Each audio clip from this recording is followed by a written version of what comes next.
माझ्या मातृभूमीला वंदन करतो व मी माझ्या भाषणाला सुरुवात करतो। अध्यक्ष महोदय व शब्दांच्या धारेतून मोत्याप्रमाणे शब्द विलय करणारे राजहंसाप्रमाणे माझे परीक्षक व येथे जमलेल्या माझ्या विद्यार्थी मित्रांनो, आज मी तुम्हाला माझ्या परीने दैनंदिन जीवनातील विज्ञान या विषयावर काही 2 शब्द सांगणार आहे। ते तुम्ही शांतपणे ऐकून घ्यावे अशी माझी नम्र विनंती। मित्रांनो, तुम्हाला माहिती आहे का, एके दिवशी मी पुणे ते नागपूर प्रवास करत होतो। त्या प्रवास मी एसटी मधून करत होतो। त्या एसटी मध्ये अफाट गर्दी होती। त्या गर्दीमध्ये एका कोपऱ्यात उभा राहिलेल्या एक तरुणाई होती आणि तीच तरुणाई आज त्या गर्दीमध्ये ऑक्सिजन सुद्धा घेत नव्हती। त्याचं कारण एकमेव असं होतं की आपल्या देशामध्ये झाडे लावा झाडे जगवा हे फक्त कामापुरतं बोललं जातं आणि तेच आज आपल्या समोर येत आहे। तेच म्हणजे की जर झाडे कमी असतील तर ऑक्सिजनचा पुरवठाही कमी होत चालला आहे मित्रांनो। म्हणून तुम्हाला सांगण्यास येते एक गोष्ट, ती म्हणजे एका प्रियकराला एक प्रियसी सोबत प्रेम होतं, परंतु प्रियसी त्या प्रियकराला नाही म्हणते। म्हणून ते प्रियकर रागाच्या भरात येऊन ते केमिकल आणतो आणि ते केमिकल आपल्या प्रियसीच्या अंगावर ओतून देतो आणि तीच प्रियसी आपला चेहरा जळाला म्हणून या दुःखात राहते आणि त्या दुःखात ती स्वतःची गळफास करून आत्महत्या करते। आणि तेव्हाच कुठे माझ्या समोर एक कल्पना येते, ती म्हणजे की आपला आजच्या विज्ञानामध्ये होणारे केमिकल हे चांगल्या प्रकारे वापरण्याकरिता असतं, परंतु त्याचा वापर हा आजचा माणसंच म्हणजेच माणसं ही दुरुपयोग सुद्धा करत आहेत त्याचा।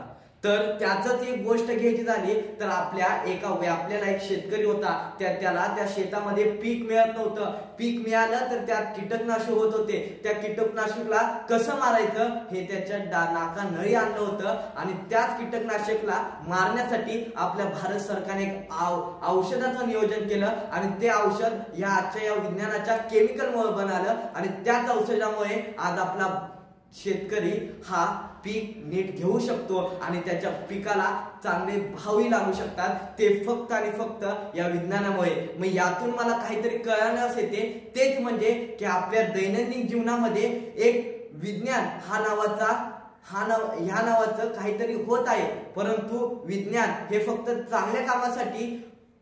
चांगल्या कामासाठी उपयोग करत नाही तर त्या कामासाठी ते दुरुपयोगी होत चाललेला आहे।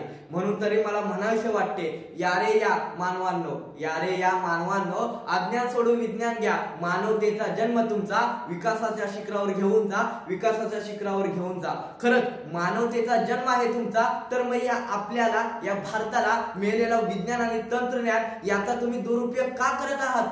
म्हणून तरी आपल्या भारतरत्न डॉक्टर APJ अब्दुल कलाम म्हणाले होते की आपल्या देशामध्ये एक खजिना आहे, त्या खजिन्याला जर मानवाने चांगल्या प्रकारे यश केलं व त्या खजिन्याचा चांगल्या प्रकारे उपयोग केला तर तोच खजिना आपल्या भारताला पुढे नेऊ शकेल। आणि त्या खजिन्याचं नाव दुसरं तिसरं असं कोणी नसून त्या खजिन्याचं नाव डॉक्टर APJ अब्दुल कलाम म्हटले होते की तोच खजिना म्हणजे आपलं आजचं विज्ञान आहे आणि हेच विज्ञान आपल्या भारताला पुढे विकसित करू शकतं आणि ते आज हे सत्यात उतरलेलं आहे।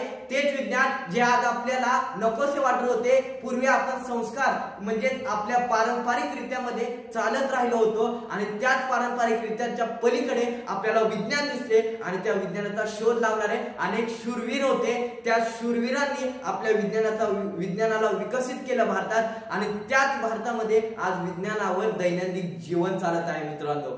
जर बघायला गेलं तर आपल्या या आजच्या ह्याच्यामध्ये दैनंदिन जीवनामध्ये प्रत्येक गोष्ट ही विज्ञानामुळेच होत आहे। जर 24 तास वापरणारा मोबाईल जर आपल्या डोळ्यासमोर 1 मिनिट सुद्धा नसेल तर आपल्याला करमत नाही। याचं कारण त्याच्यामध्येही विज्ञान आहे, कारण की माणूस जन्माला आला तर पहिला श्वास घेतो तोही ऑक्सिजनचा असतो आणि माणूस मेल्यानंतर त्याला अग्निडाग दिला जातो आणि शेवटचा अग्निडाग दिला जातो आणि त्याची जी माती होते ना ती सुद्धा कार्बनची असते। मग बघा, माणूस जन्माला आल्यापासून विज्ञानाच्या आहारी असतो आणि मरेपर्यंतही आणि मरल्यानंतरही तो विज्ञानाच्याच आहारी असतो। मग हाच विज्ञान आज आपल्या दैनंदिन जीवनामध्ये भरपूर योगदान देत आहे।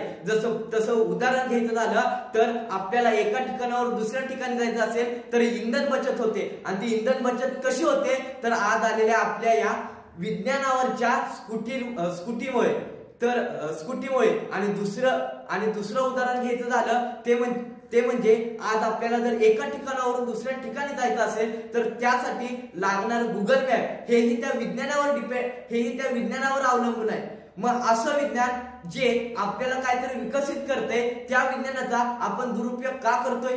जर उपयोगच करायचा असेल तर असा उपयोग करा की त्या विज्ञानामुळे आपण या देशाला काहीतरी या देशामध्ये काहीतरी भरारी घेतली पाहिजे।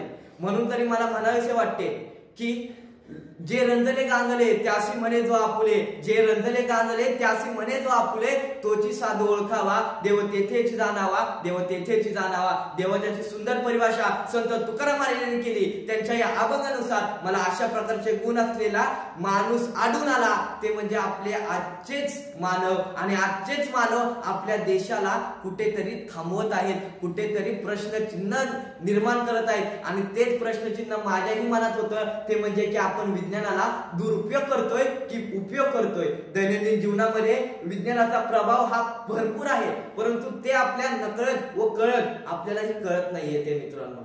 म्हणून तरी आपल्या घरी कोणी भोंदू बाबा आला तर तो आपल्याला काहीही नवसाचं सांगेल, परंतु आपण त्याच्या आहारी जातो। म्हणूनच म्हणतात ना, अंधश्रद्धा अज्ञानाने झाले वाटुळे, अंधश्रद्धा अज्ञानाने झाले वाटुळे, दे विज्ञाना या जगाला ज्ञानाचे डोळे, दे विज्ञाना या जगाला ज्ञानाचे डोळे। ज्ञानाचे डोळे जर उघडून पहा आणि विज्ञानाला सलाम करा, कारण की विज्ञानामुळे आज आपला देश हा कुठेतरी व कसा तरी आज आपल्या देशामध्ये प्रत्येक देशातून ओळखला जातो, तो म्हणजे आपला हा भारत देश।